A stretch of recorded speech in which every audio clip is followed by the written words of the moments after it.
The morning of December 23, 1944, began with silence, the kind of silence that lives deep in winter, thick enough to feel against the skin. From the frozen crest of Senamps Hill, a German observer raised his field glasses and stared into a pale, brittle sky.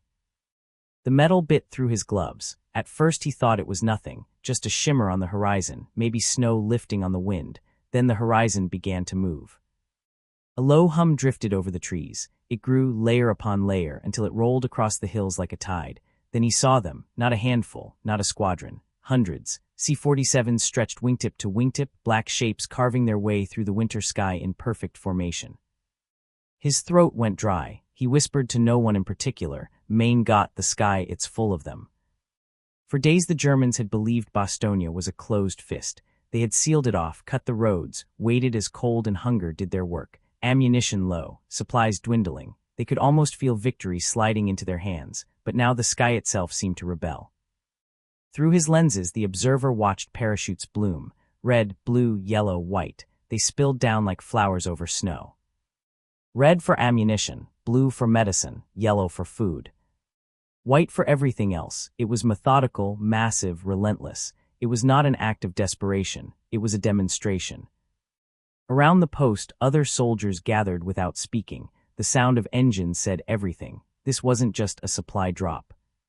It was power unapologetic and immense, hovering over them. They realized in that single, growing roar that they were no longer pressing a starving enemy. They were standing beneath a machine too big to stop.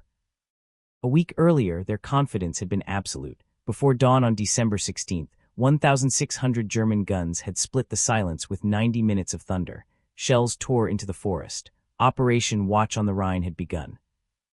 Officers promised that the Allies would break like rotten wood. Antwerp would fall. America's line would snap. On those narrow frozen roads, soldiers of the 26th Volksgrenadier Division had believed. They were told the Americans were soft, exhausted, strung out on a quiet front. A hard thrust would carve through like 1940. Bastogne was the key. Take it, and the Ardennes belonged to them. But this morning, staring at the sky, the numbers on their maps no longer mattered. They could dig trenches. They could count their shells. None of it could match this flood of iron and silk. The observer lowered his glasses. His breath smoked in the cold air. A sergeant muttered something bitter, but no one answered. It wasn't the kind of moment that left room for jokes. They all understood without speaking. Something had shifted. Far below in Bastogne, men of the 101st Airborne had been holding on by their fingernails, hungry, freezing, wrapped in thin jackets against the deep winter. They'd rationed everything, bullets, rations, hope. They had no illusions about their chances if the sky stayed closed, but then the hum reached them too. One paratrooper tilted his head back and squinted up through the frost. His face was cracked with cold, his lips split, but he grinned anyway. "Look at that," he rasped. "Santa's got wings." Laughter broke out, hoarse and thin but real. It wasn't the planes alone that lifted their hearts. It was the certainty behind them. Those parachutes said one thing louder than any speech: you are not alone. On the ridge, the German guns opened up. 88s barked. Black puffs spread across the sky. Machine guns rattled into the roar, but the formation didn't scatter. Planes burned, limped, fell, but they stayed the course. Even the wounded ones held on long enough to finish the drop before spiraling away. For every plane that vanished, 10 more pushed forward. The message needed no translator. You cannot starve what we can feed. The observer stared through the drifting smoke, and the thought settled into him like frost in bone. They weren't fighting just an army. They were fighting a nation that could pour its will into the sky, a nation whose factories fought as fiercely as its soldiers. When the last plane vanished over the horizon, silence returned. Snow drifted down, soft and careless, covering the parachutes that blanketed the fields. The men on the ridge slowly lowered their weapons. No one needed orders. They had heard the truth in the engines. The observer let the glasses fall to his chest. He didn't know how many more days this battle would last, but he knew the shape of the war had changed forever. That morning over Bastogne, history was written not in artillery fire, but in aluminum wings and silk drifting gently onto frozen ground. They had believed they were tightening a noose. What they saw instead was a sky that refused to let it close. Before dawn on December 16, 1944, the forest shuddered under the weight of an artillery storm. 1,600 German guns tore open the morning, hurling fire across a 130-kilometer front. the ground convulsed. Snow lifted into the air like dust, trees cracked, vehicles shook, and men who had fallen asleep behind their lines woke to a war they thought had already been won. In the command posts, German officers watched the clock with the confidence of men who believed history could be made by precision. This was the opening act of a final gamble, Operation Watch on the Rhine. Months of planning had gone into it. Hitler himself had demanded it, sold it as a single blow that would break the Western Front, split the Allied armies, and deliver Antwerp into German hands. To the generals, it was audacious. To the soldiers, it was intoxicating. In the frozen hills of the Eifel, columns of men and machines had crept forward through the darkness the night before. Tanks lumbered along icy tracks, engines muted beneath thick canvas. Supply trucks crawled forward with their lights blacked out, guided only by the dim glow of cats' eyes on the road. Soldiers marched shoulder to shoulder, silent except for the rhythmic crunch of boots on snow. Many of them were young, many of them believed. They had been told this offensive would be like the old days, when the Wehrmacht was a blade and Europe bent before it. The Allies were weak, complacent, stretched thin across a quiet sector. A knife thrust here through the Ardennes would split them in two. Bastogne was the crossroads. Take it, and the enemy would choke on its own logistics. The glory of 1940 could be reborn in the last winter of the war. At 5:30 in the morning, the artillery fire shifted, the signal for the infantry to move. German grenadiers rose from the treeline like shadows. They advanced through fog and snow, past shattered American positions that were barely awake to the assault. Small outposts vanished beneath the crush of fire before they could fire back. The offensive rolled forward with a terrifying speed, not because the soldiers were invincible, but because their enemy had not expected to fight here. Across the sector, American units were manned by tired formations sent to rest. Many of them were green, their lines thin. When the storm hit, it felt less like a battle and more like an avalanche. Communications lines snapped, roadblocks folded, convoys turned around in panic. It was, for a few brief hours, everything the German High Command had promised. In the headquarters of the 26th Volksgrenadier Division, General Heinz Kakat stood over a map flecked with colored pins and grease pencil marks. He had rebuilt his division after it was shattered on the Eastern Front. Most of his men were Luftwaffe and Navy transfers with little infantry experience, but their morale was high. They had been promised supplies, new weapons, and the strength of surprise. His artillery units reported their guns were firing smoothly. Radio operators whispered updates like a prayer. At the front, tanks rolled over burning villages and snow-covered fields. Horses pulled guns through ditches frozen solid. Tracks groaned over narrow bridges. By mid-morning, German advance guards were pushing through gaps that barely existed the night before. Resistance flared and faded in minutes. For the first time in years, German soldiers felt like the hunters again. They had studied the terrain carefully. 7 main roads met at Bastogne. If they seized the crossroads before the Americans could react, they would choke off any Allied attempt to reinforce or resupply their lines. The way to the Meuse would be open. The way to Antwerp would follow. Victory would not just be strategic, it would be symbolic. As the sun climbed reluctantly through the gray sky, Kakat's troops pushed deeper. Some sang softly under their breath. Others gripped their rifles, teeth chattering in the cold. The promise of a swift victory warmed them more than any fire could. Officers told them the Americans would not fight hard. They were soft, lazy, overwhelmed. They would surrender or flee. For a time, the landscape seemed to agree. American positions buckled. Convoys jammed the roads west. Refugees stumbled through the snow. German troops pushed past abandoned equipment and empty gun pits. In some places, they advanced so quickly they left their supply echelons behind. The front was no longer a clean line. It was a fluid wave. German field commanders sent back reports in clipped, triumphant bursts. One after another, they marked progress on their maps and pushed forward. The plan was working. Bridges were seized intact. Road junctions fell with barely a fight. Prisoners marched to the rear in stunned columns. But even as the advance roared ahead, there were small signs in the snow, delays at crossings, pockets of resistance that didn't dissolve as quickly as expected, bridges blown just ahead of schedule. A few officers noticed, marked the anomalies in their notebooks, and said nothing. The weight of momentum made doubt seem irrelevant. At higher headquarters, Hitler's staff was already congratulating themselves. The surprise had been total. The Americans hadn't seen it coming. Every kilometer gained felt like vindication. Every report fed the illusion of unstoppable force. The 26th Volksgrenadier Division, rebuilt from ruin, now moved like it had never known defeat. Tank destroyers growled at the rear, guns gleaming under a gray sun.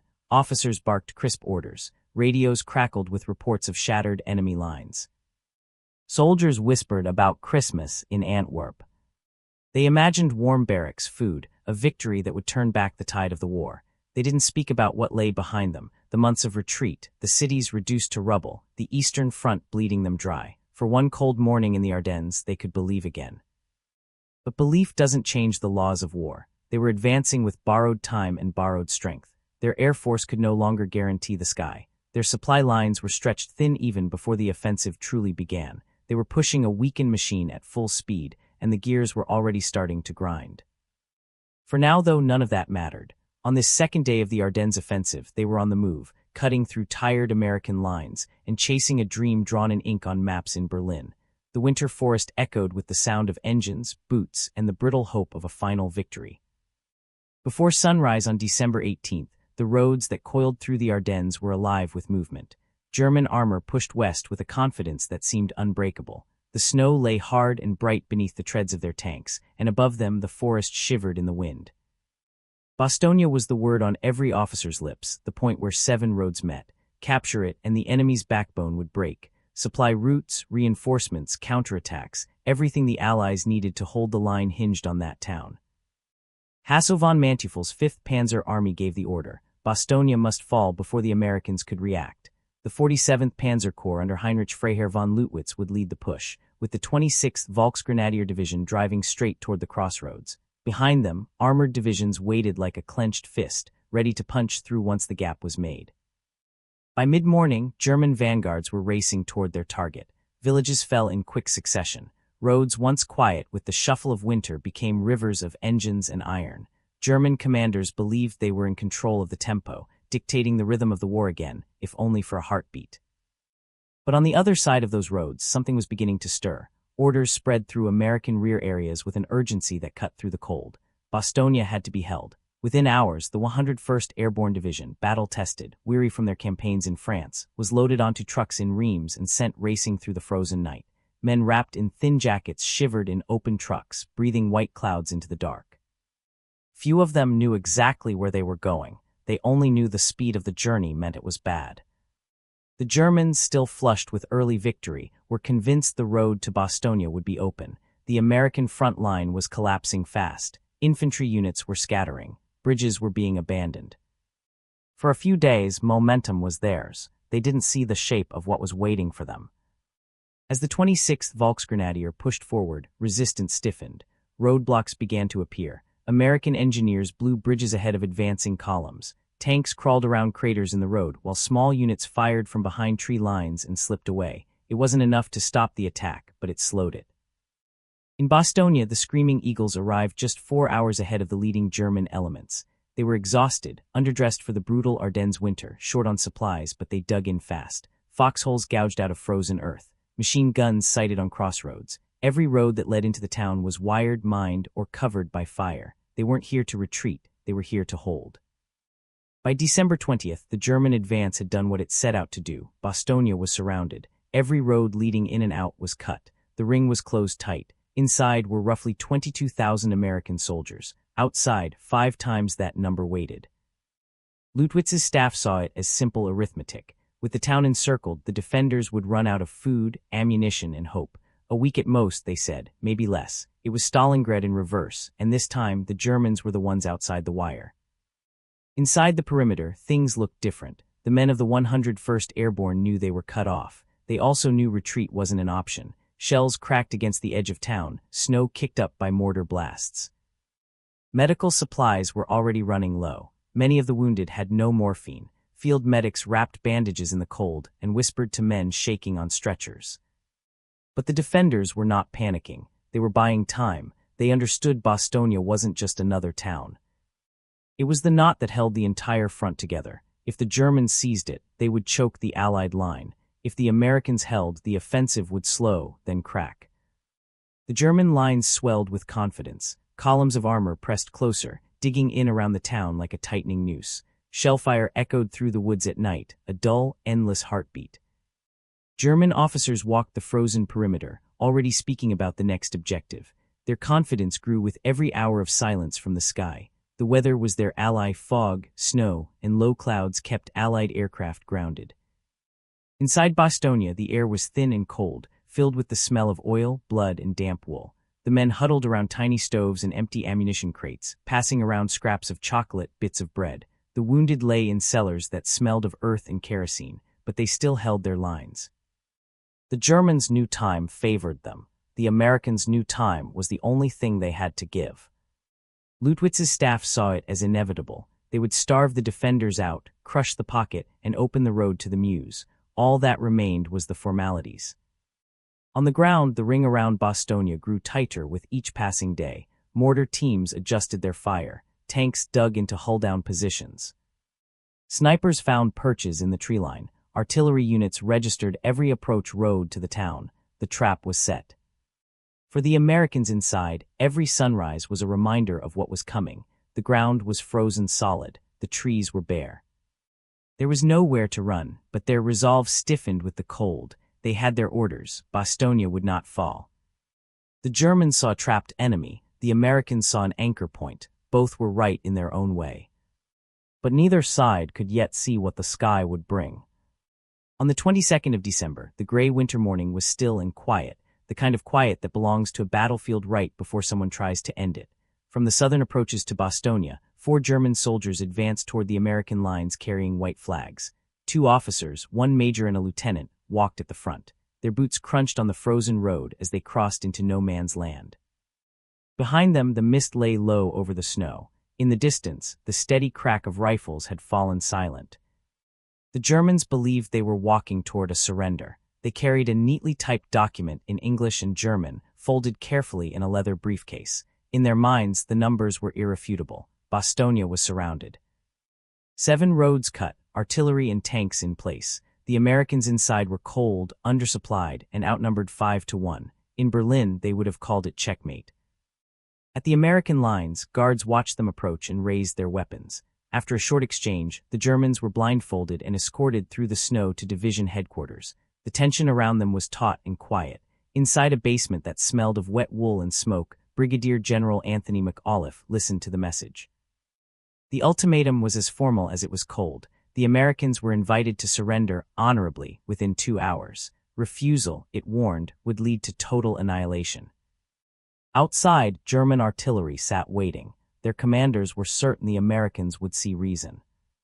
McAuliffe read the document once, then again. His staff waited. It was freezing in the room, the kind of cold that crept through boots and gloves. Nobody spoke. Finally, McAuliffe snorted, a short, hard sound, and said one word. "Nuts."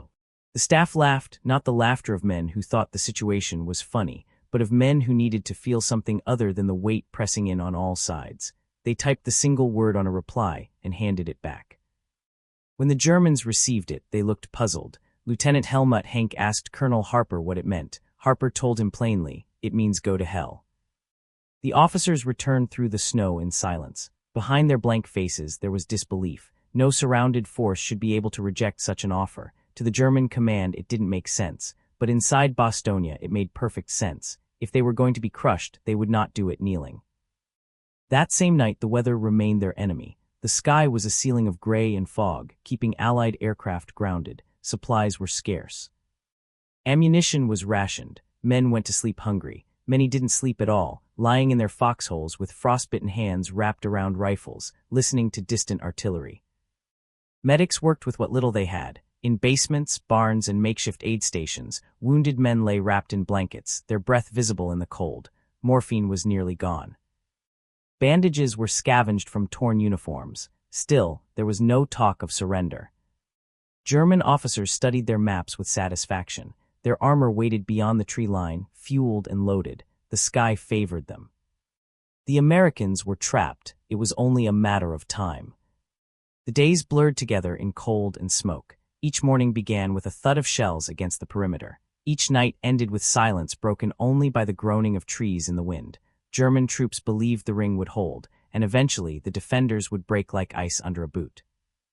But inside that frozen pocket, something harder than fear held the line. Discipline, pride, stubbornness. McAuliffe's one-word reply traveled through the trenches like a match touched to dry paper. Nuts. It wasn't just a joke, it was a declaration. Around campfires built from stolen fence wood, paratroopers muttered it to each other. They whispered it when shells exploded nearby. It became a small, defiant shield against the cold. German artillery units brought more guns forward, 88s, howitzers, mortars. Everything was in position for the final push. The siege tightened. Commanders walked their lines with quiet confidence. They had crushed armies before. They would do it again. The Americans had no illusions. If the weather didn't change, their chances were thin. Every crate of ammunition counted. Every bullet mattered. Patrols were reduced. Counterattacks were limited to the absolute minimum. They were conserving strength, waiting for something beyond their control. The winter pressed on. The wind cut through clothing like knives. There were no roaring fires in Bastogne, no warm barracks, just the weight of winter and the knowledge that the enemy waited in the woods. But belief is a strange thing in war. The Germans believed the siege was almost over. The Americans believed something else, that they would not be the ones who gave in. For now, the snow held the lines in place. The next morning, the sky would decide who it favored. At dawn on December 23rd, the sky cleared for the first time in a week. German troops shivered in their foxholes, stamping their frozen boots against hard ground. The air was sharp, the kind of cold that burned in the lungs. After days of fog and snow, sunlight spilled weakly across the Ardennes, washing the landscape in pale gold. Soldiers looked up instinctively, grateful for a moment's warmth. Then they heard it. The distant hum began as a single note, barely perceptible against the wind. It grew steadily, layer upon layer, until it filled the valleys with a living, rolling thunder. The sound was unlike anything they had heard in days. Men turned toward the horizon, squinting through the light. The hum became a roar. And then the planes appeared. Hundreds of them, C-47s stretched in long, deliberate formations, their engines grinding through the cold air. The first wave swept overhead at low altitude, tight and unwavering. The second wave followed close behind. From every ridge, every foxhole, every trench, German soldiers stared upward in silence. Parachutes blossomed against the blue like an orchard of silk. Red, blue, yellow, white, hundreds of them unfurled in slow motion, drifting downward in great swells. Ammunition, medical kits, food, fuel, warm clothing, everything the defenders needed to turn a siege into a fortress. Anti-aircraft crews scrambled to their guns. The sharp crack of 88s shattered the stillness. Flak burst around the lead formation, black smoke hanging like bruises in the air. Machine guns stitched lines of fire upward. A few planes wavered, trailing smoke, some breaking apart, but the formation didn't scatter. Even the damaged aircraft held their line long enough to make the drop. For every plane that went down, 10 more kept coming. Below in Bastogne, American soldiers lifted their heads from their foxholes and watched the sky open. They had been cold, hungry, running low on everything that mattered. The night before, men had whispered in the dark, wondering how much longer they could hold. Now, they stared at parachutes with the kind of raw relief that cut straight through exhaustion. One paratrooper, voice ragged, muttered, "Well, I'll be damned." Someone else laughed. It wasn't joyous laughter. It was survival laughter, the kind that comes when the world doesn't end after all. Supply bundles hit the snow like salvation. Men ran through shellfire to cut parachutes loose. Ammunition was hauled to gun pits before the silk even settled. Medical kits disappeared into aid stations, still smelling of blood and cold. Artillerymen loaded fresh shells, firing them minutes after they'd fallen from the sky. For the Germans, it was a different kind of silence, a hollowing one. They had believed the ring around Bastogne was iron. Now they understood it was smoke. German officers stared through binoculars, their breath fogging the lenses. What they saw didn't look desperate, it looked methodical. A machine feeding itself with the precision of a factory line. Their Luftwaffe couldn't have mounted a drop this large anymore. Their fuel tanks were dry. Their formations were thin. Their skies belonged to someone else. As the morning stretched on, the second wave arrived, this time with gliders in tow. Heavy supplies, surgical units, vehicles, blood, the kind of logistics most armies could only dream of delivering under ideal conditions. The Americans were doing it in the middle of a siege. By early afternoon, more than 240 planes had passed overhead. German flak gunners had emptied magazines until their hands were numb, but the result was the same, parachutes everywhere. For the men trapped inside Bastogne, this was not just resupply, it was proof that someone far away hadn't forgotten them. Proof that the skies belonged to their side. Their morale surged in a way no shell or bullet could touch. For the men outside Bastogne, it was something colder. They realized they were not just fighting soldiers. They were fighting an empire of steel, oil, and endless production. Then came the fighters. Thunderbolts screamed in low, slicing runs, their engines splitting the cold air. They struck German convoys on the surrounding roads, rockets streaking into fuel trucks, machine guns hammering columns that had moved freely just a day before. What had been open routes became killing grounds. Supply lines stalled, vehicles burned. German soldiers dove for cover, their breath tearing out of them in white clouds. Every movement in daylight became a risk. What they'd gained in 7 days could be undone in one clear sky. By nightfall, the psychological weight was complete. They had thrown everything into surrounding the town. They had counted on the weather to keep the enemy grounded. Now that shield was gone, and above them hung a reminder of what they could not match. One young German private sat on the edge of a trench, his rifle across his knees, staring into the empty sky. He didn't say anything. He didn't have to. Every man around him felt the same thing. For the Americans, this day would be remembered as the moment hope fell from the sky. For the Germans, it was the moment they saw defeat coming, not in a speech, not in a gunfight, but in the rumble of engines they couldn't silence. The siege was no longer their story alone. The sky had claimed it. Christmas morning came before sunrise, wrapped in mist and gunpowder. The ground was brittle with cold. German armor waited at the edge of the woods, engines idling in the dark. Crews huddled inside their tanks, breath fogging the metal. Orders were whispered instead of shouted. This would be their moment. Leutwitz's men believed the town was weakened. They believed the Americans were running out of strength. They were wrong. At 4:30 in the morning, the offensive began. 18 Mark IV tanks rumbled forward through the snow, their black silhouettes sliding across the frozen fields. Infantry trotted alongside, rifles clutched tight against their chests. Shells whistled overhead, slamming into the American perimeter in bursts of fire and earth. The first line of foxholes shook. The 327th Glider Infantry caught the brunt of it. For a brief moment, the German spearhead punched through, flames licking at the edges of the town.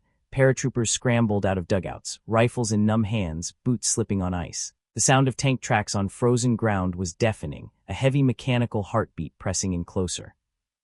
The Americans had been waiting for this. Artillery crews who had spent days conserving shells now moved with machine-like precision. Ammunition that had fallen from the sky just 2 days earlier was slammed into gun breeches. The line lit up. Anti-tank crews, hidden behind snowbanks and ruined walls, opened fire. Muzzle flashes tore through the dark. The first German tank shuddered as a round punched through its side armor. Flames blew out of its hatches. The second ground to a halt after its track snapped under a direct hit. The infantry behind them faltered, caught in a storm of rifle and machine gun fire. The Americans were cold, hungry, exhausted, but they were not broken. A German lieutenant stumbled forward through the smoke, shouting to rally his men, but the sky answered him instead. The roar of American artillery rolled over the field. Mortar bursts rained down. By dawn, the spearhead that was supposed to crush Bastogne was being dragged back into the trees, burning tracks marking its retreat. Not one of those tanks survived the day. Inside the town, the defenders stood in their foxholes, steam rising from their mouths, staring at the wreckage on the horizon. The attack that was meant to end them had failed. The cold didn't feel quite as sharp anymore.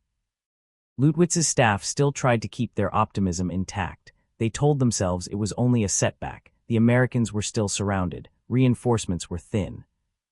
A new assault could be prepared, but there was something different in the air now. The skies were no longer theirs to count on. The Americans could feed and arm their men. Every delay tilted the scales further away.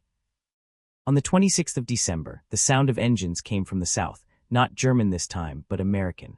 4th Armored Division spearheaded through the German lines, tanks growling through churned snow and mud. Their arrival wasn't heralded by ceremony. It came as a rumble that grew louder until it felt like the earth itself was shifting.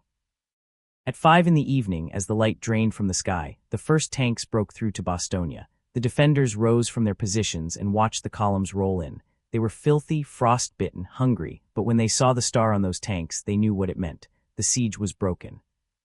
The Germans had fought for this town with confidence, calculation, and desperation, but they had underestimated time, air power, and the will of the men inside those frozen lines. Leutwitz's units fell back under growing pressure, their assault blunted, their momentum gone. The Ardennes offensive was no longer a surge forward. It was beginning to unravel.